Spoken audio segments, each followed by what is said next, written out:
never saw it as the start. It's more a change of heart. Rapping on the window. Hi there, it's Richard Tort from Thailand.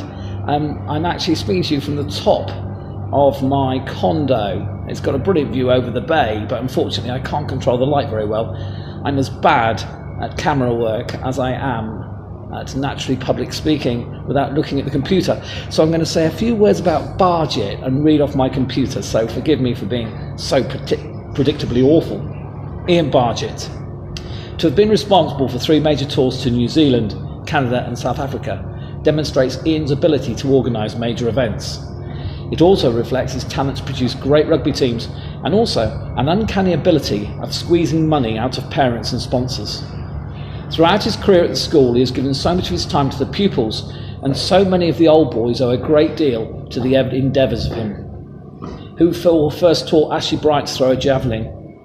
Who was so instrumental in George Edgson's rugby development? Who was one of the first people to volunteer in helping out staffing on time-consuming school trips? Bargett. He has done many great things, and before he was head of PE, he was a wonderful form tutor, and as head of House of Greville, no one was more competitive. He really cared for the pupils, and in a profession when sometimes this quality is overlooked by teachers in search of personal advancement, I cannot praise him higher than saying his general concern for the development of the individual pupil and the school was up there with the very best. But, as we all know, there is, and there always has been, another side to him.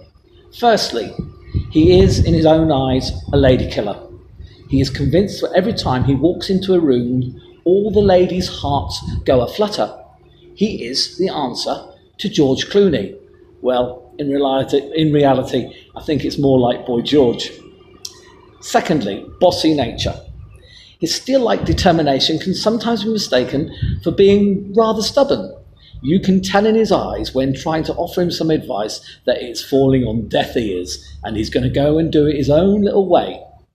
And finally, hollow legs. This man can drink, and I have suffered on many occasions, I can promise you.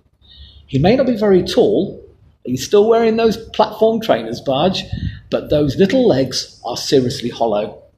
There is no man who looks naturally sadder than John Carrington in the morning.